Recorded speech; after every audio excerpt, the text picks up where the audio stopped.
सो बच्चों अब हम स्टार्ट करने जा रहे हैं हमारा सेकेंड मेथड और बहुत ही मोस्ट इंपॉर्टेंट मेथड है हमारे कॉन्सेप्ट के हिसाब से, that is net present value method.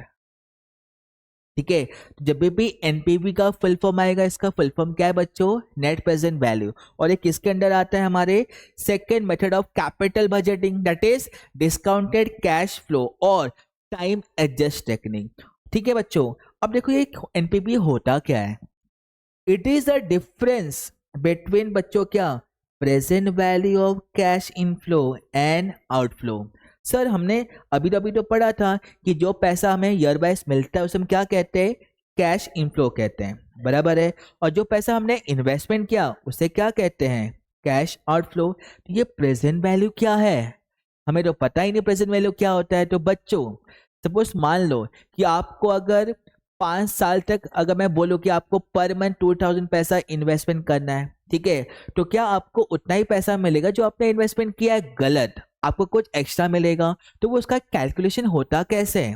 ठीक है, तो बेसिकली यहाँ पे हम क्या देखते हैं? It is a calculation that determine, मतलब फाइंड करना, the current value of future payment with the help of discounting rate. So with the help of discounting rate, as a finance manager we are supposed to calculate क्या? Future payment, जो हमें at the end काम आएगा। ठीक है, और जब भी हम नेट प्रेजेंट वैल्यू फाइंड करेंगे, इसका जो आंसर कैसे आएगा बच्चों? हमेशा रुपीस में। जैसे हमने पेबैक किया था, तो पेबैक का जो आंसर कैसा बच्चों आया था? ईयर्स में। बिकॉज उसमें हम क्या चेक कर रहे थे कि कितने ईयर्स में पैसा हमें रिकवर होगा। But in case of net present value हमें क्या मिलेगा आंसर? रुपीस में। तो अगर तुम्हारा आंसर अगर पॉजिटिव हुआ तो हम क्या करेंगे? एक्सेप्ट करेंगे। अगर तुम्हारा आंसर अगर नेगेटिव हुआ तो क्या करेंगे? रिजेक्ट करेंगे, बराबर है। ये याद रखना, अगर एनपीवी का आंसर अगर पॉजिटिव आया तो हम क्या करेंगे? एक्सेप्ट करेंगे। अगर नेगेटिव आया तो क्या करेंगे? रिजेक्ट करेंगे। क्लियर बच्चों? चलो सर ये हमको थ्योरी तो समझ में आया, प्रैक्टिकल कैसे करेंगे? तो ये रहा तुम्हारे सामने प्रैक्टिकल का क्वेश्चन। तो क्वेश्चन नंबर 2 बच्चों, ये सब सारे ना बेसिक क्वेश्चन है। जब हम नेक्स्ट टाइम जब आएंगे ऑनलाइन तो यहाँ पे आपको क्या मिलेगा? लेवल ऑफ क्वेश्चन, जहाँ पे क्वेश्चन के लेवल क्या हो जाएंगे? बढ़ जाएंगे। ठीक है, बट उसके लिए अपने को बेसिक बहुत क्लियर होना चाहिए। क्लियर बच्चों? सो ये रहा क्वेश्चन नंबर 2। क्या लिखा है? दीपालीज लिमिटेड हैविंग 2 प्रोजेक्ट। एक दीपालीज लिमिटेड है, उसके बाद 2 प्रोजेक्ट है, प्रोजेक्ट ए और एक है प्रोजेक्ट बी। ठीक है, प्रोजेक्ट ए में मेरा कैश इनफ्लो कितना दिया ईयर वाइज बच्चों? 50,000, 3 लाख, 3 लाख 60, 2 लाख 8,000 एंड बी का सो ऑन। प्रोजेक्ट ए में मेरा इनिशियल इन्वेस्टमेंट कितना है? 5,35,000 और बी में 5,40,000। यहाँ तक क्लियर समझ में आया? इवेल्युएट, इवेल्युएट करना है which project is better under each of the following criteria, take in a discount rate at the rate 10%। ठीक है, और अपने को बच्चों बहुत ही अच्छा लक है कि अपने को यहाँ पे डिस्काउंटिंग फैक्टर भी दिया है। कभी कभी नहीं भी देगा तो सर कैसे फाइंड करेंगे? इसका भी अपने पास सोल्यूशन है। ठीक है, सो यहाँ पे डिस्काउंटिंग फैक्टर ईयर वाइज दिया है बच्चों। कैसा? ईयर 1 में कितना है? 0.909। ईयर 2 में कितना है? 0.826। ईयर 3 में कितना है? 0.751। ईयर 4 में कितना है? 0.683 और ईयर 5 में 0.621। तो ये है डिस्काउंटिंग फैक्टर ईयर वाइज। ठीक है बच्चों, अब सर स्टार्ट कैसे करना है? ये वाला मेथड, और यहाँ पे पूछा कि अपने को calculate as per net present value और प्रॉफिटेबिलिटी इंडेक्स। सर एनपीवी तो समझ में आया, ये प्रॉफिटेबिलिटी इंडेक्स मेथड क्या है आगे जाके देखेंगे हम बच्चों। ठीक है, सो अब सम स्टार्ट कैसे करना है बच्चों? ठीक है, यहाँ पे अपने पास 2 प्रोजेक्ट है, ए और बी। तो मैं यहाँ पे लिखता हूँ प्रोजेक्ट ए। ठीक है, यहाँ पे मैं लिखता हूँ प्रोजेक्ट बी। अपन प्रोजेक्ट वाइज सॉल्व करेंगे। ठीक है, अब फॉर्मेटिंग कैसा होगा देखो, पहले हमें क्या लिखना है यहाँ पे? ईयर। अभी बस कितने ईयर है बच्चों? यहाँ पे 4। यहाँ पे लिखो 1, 2, 3 और, ठीक है,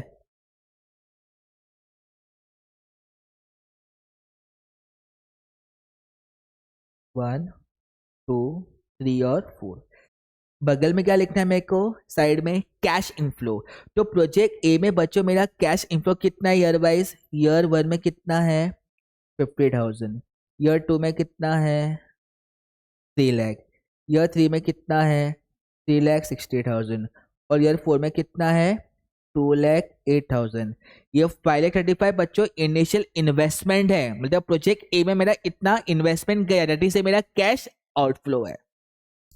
अब क्या करेंगे सर, यहाँ पे सीएफ लिखेंगे क्या, गलत, सीएफ वाला पास से पेबैक में आएगा, ठीक है सर। तो यहाँ पे क्या लिखेंगे, यहाँ पे हम लिखेंगे discounting factor eight the rate 10%, जो यहाँ पे दिया है।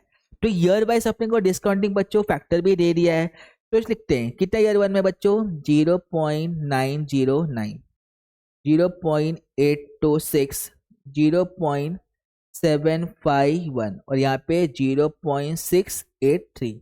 ये अपने को बच्चों डिस्काउंटिंग फैक्टर भी दे दिया है। क्लियर। अब क्या करेंगे सर, कुछ करना नहीं है, जो मेरा कैश इनफ्लो है बच्चों, जो मेरा कैश इनफ्लो है और जो मेरा डिस्काउंटिंग फैक्टर है, क्या करना है मेरे को, मल्टीप्लिकेशन करना है। क्या करना है, मल्टीप्लिकेशन, विच मीन्स मुझे यहाँ पे क्या मिलेगा, प्रेजेंट वैल्यू फैक्टर मिलेगा, जो हमने अपने डेफिनेशन में पढ़ा था, ठीक है। सो क्या करेंगे, 50,000 इंटू 0.909, तो बच्चों कितना आएगा, 50,000 इंटू 0.909 कितना आएगा 45450।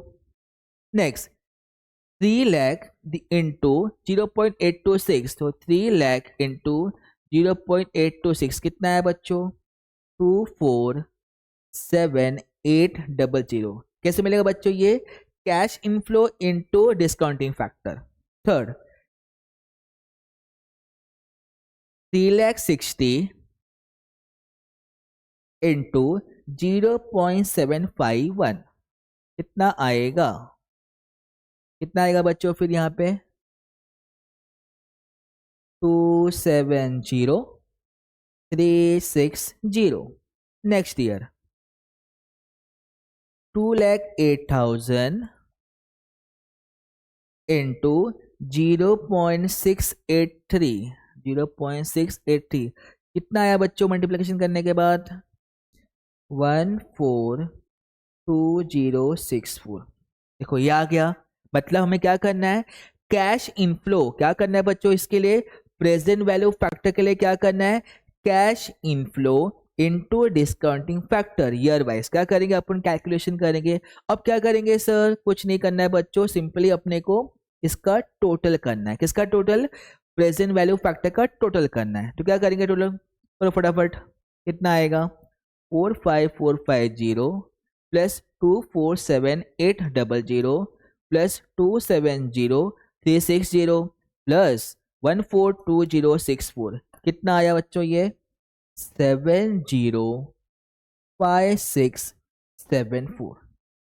तो बच्चों ये मुझे मिल गया प्रेजेंट वैल्यू का मेरा कैश इनफ्लो, जो हमने पैसा इन्वेस्टमेंट किया था डिस्काउंटिंग रेट के हेल्प की वजह से। अब क्या करेंगे सर, एनपीवी का फॉर्मूला अप्लाई करेंगे बच्चों, ठीक है। तो फॉर्मूला इसका क्या बनता है, सिंपल है, net present value is equal to, तो क्या है formula, present value factor of cash inflow minus cash outflow. तो जो मेरा प्रेजेंट वैल्यू फैक्टर का जो टोटल आया था, प्रेजेंट वैल्यू फैक्टर का जो टोटल आया था उसे यहाँ पे लिखेंगे 705674।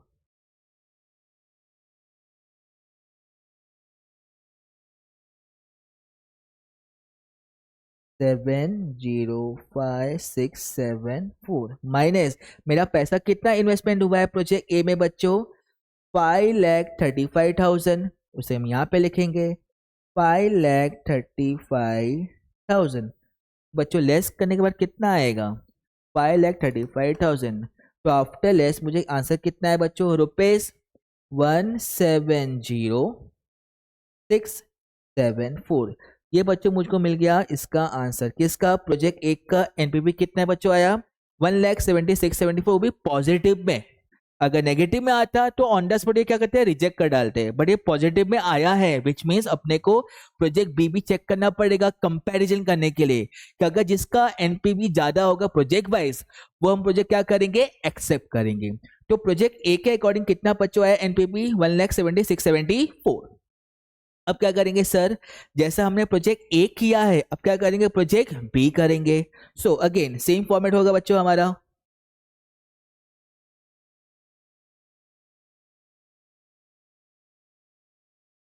Again year 1 2 3 4।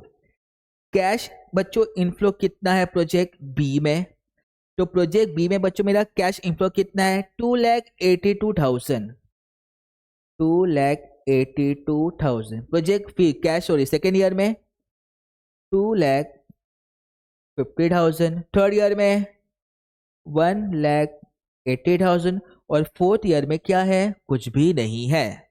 अब क्या करेंगे सर, अगेन प्रोजेक्ट बी का भी डिस्काउंटिंग फैक्टर मेरा @10% ही है, ठीक है। अब क्या करेंगे, जो हमने डिस्काउंटिंग फैक्टर यहाँ पे दिया है एग्जैक्टली हमको यहाँ पे भी एप्लीकेबल करना है। तो फर्स्ट कितना है 0.909, फिर 0.826, 0.751, 0.683। अब क्या करेंगे सर, प्रेजेंट वैल्यू फैक्टर निकालेंगे। कैसे निकालेंगे, कैश इनफ्लो इनटू डिस्काउंटिंग का फैक्टर। तो बच्चों बताओ आंसर किसका आएगा, क्या करेंगे 2,82,000 इंटू 0.909, 2,82,000 इंटू 0.909 कितना आया 256,338। Next 2,50,000 into 0.826, 206500। नेक्स्ट 1,80,000 इंटू 0.751 कितना आया 135180। यहाँ पे तो कुछ है नहीं तो यहाँ पे क्या आएगा, नील। अब क्या करेंगे सर, जैसे हमने प्रोजेक्ट ए में किया था इसको हम प्लस कर देंगे प्रेजेंट वैल्यू फैक्टर को। तो 256,338 प्लस 206500 प्लस 135180 और यहाँ पे तो नील है, तो बच्चों इसका टोटल कितना आया 598018। ये मुझे इसका मिल गया टोटल प्रोजेक्ट बी का प्रेजेंट वैल्यू फैक्टर। अब क्या करेंगे सर, अप्लाई करेंगे अपना formula, that is net present value का फॉर्मूला क्या है अपना, present value factor of cash inflow minus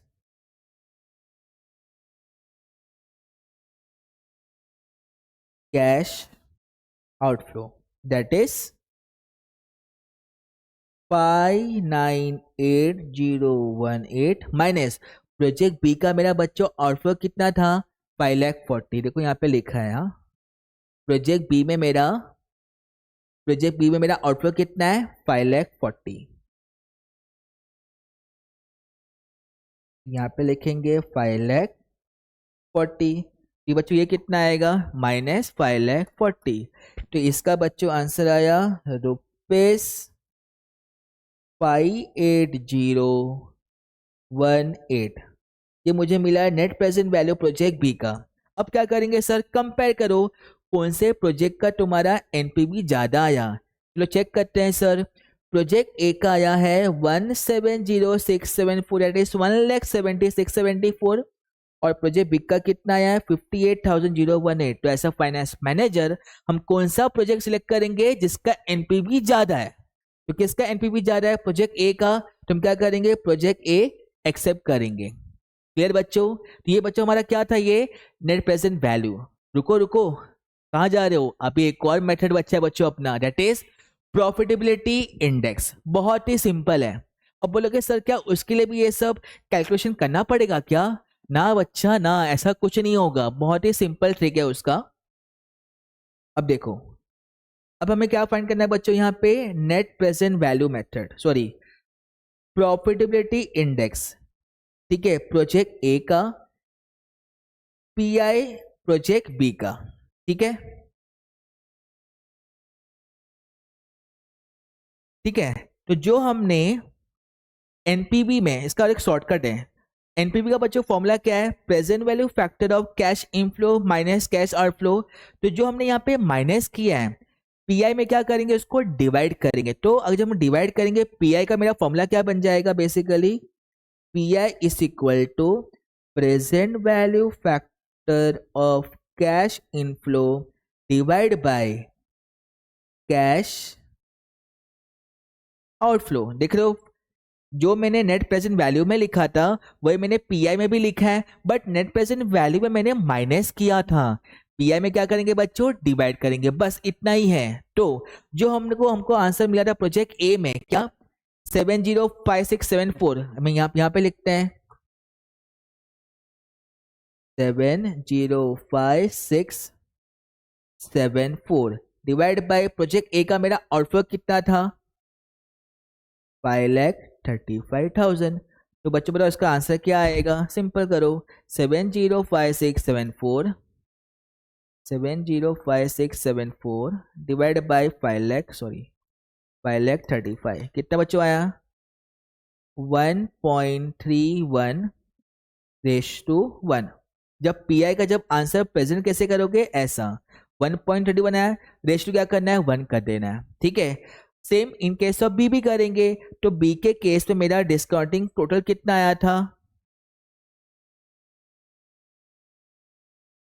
598,018, और इसका आउटफ्लो कितना था 5,40,000। तो इसका आंसर कितना आएगा, 598,018 डिवाइड बाय 5,40,000 कितने बच्चों आया, 1.10:1।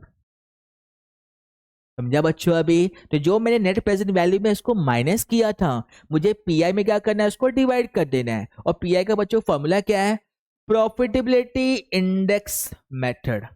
ठीक है, एनपीवी में हमको आंसर कैसे मिलेगा, रुपीस में, पीआई में आंसर कैसे मिलेगा, रेशियो में बेसिकली। ठीक है बच्चों, ये हमने क्या किया बच्चों, how to calculate net present value और पीआई। तो समझ जाना, अगर डिस्काउंटिंग फैक्टर दिया है तो यहाँ पे आप नेट प्रेजेंट वैल्यू भी फाइंड कर सकते हो और पीआई भी फाइंड कर सकते हो। पीआई का मतलब प्रॉफिटेबिलिटी इंडेक्स मेथड। ठीक है बच्चों, और डिस्काउंटिंग फैक्टर अगर क्वेश्चन में नहीं दिया है, यहाँ पे तो क्वेश्चन में दिया था तो अपने को बहुत इजी पड़ा, पर इन केस मान लो कि अगर डिस्काउंटिंग फैक्टर अगर क्वेश्चन में नहीं दिया है तो सर कैसे फाइंड करेंगे, कोई बात नहीं, सिखा दूंगा। ठीक है, रुको, at the end of the session अब अपन वही कैलकुलेशन करने वाले हैं। ठीक है, तो बच्चों याद रखना, how to calculate discounting factor. कोई भी डिस्काउंटिंग फैक्टर कैलकुलेट कैसे करते हैं, ठीक है, तो उसका एक बहुत ही सिंपल स्टेप है। अलग अलग ऑथर का अपना अपना फंड है, मेरा फंडा अलग है। ठीक है, तो हमें क्या करना है, सपोज मान लो अगर मुझे 10% का ये डिस्काउंटिंग फैक्टर निकालना है तो हम स्टार्ट कैसे करेंगे। स्टेप नंबर 1, हमें क्या करना है, कैलकुलेटर में 100 डिवाइड बाय 110 करना है। तो मुझे आंसर क्या आएगा, 0.909 एंड सो ऑन। तो पॉइंट के बाद मेरे को सिर्फ 10 डिजिट पकड़ के चलना है। तो क्या करेंगे, 100 डिवाइड बाय 110 कितना आया, 0.909। सेकेंड स्टेप में क्या करना है पता है, सेकेंड स्टेप में क्या करना है, जो आंसर मुझे मिला है दैट इज 0.909 सो ऑन, क्या करना है सेकेंड स्टेप के लिए, इनटू, उसके बाद मुझे प्रेस करना है इक्वल टू। तो मुझे आंसर क्या मिलेगा इसका, 0.826 एंड सो ऑन। क्या करना है, इनटू इक्वल टू। क्लियर, पहले क्या करेंगे बच्चों, 100 डिवाइड बाय जो डिस्काउंटिंग फैक्टर का परसेंटेज दिया होगा दैट इज 10। तो क्या करेंगे, 100 प्लस कितना हो गया, 110 हो गया। तो क्या करेंगे, 100 डिवाइड बाय 110 कितना आया, 0.909। फिर जो अपने को आंसर मिला है अपने को एज इट इज सेम रखना है। अब क्या करेंगे सेकेंड स्टेप के लिए, into equal to, into equal to, क्या आंसर आएगा, 0.826।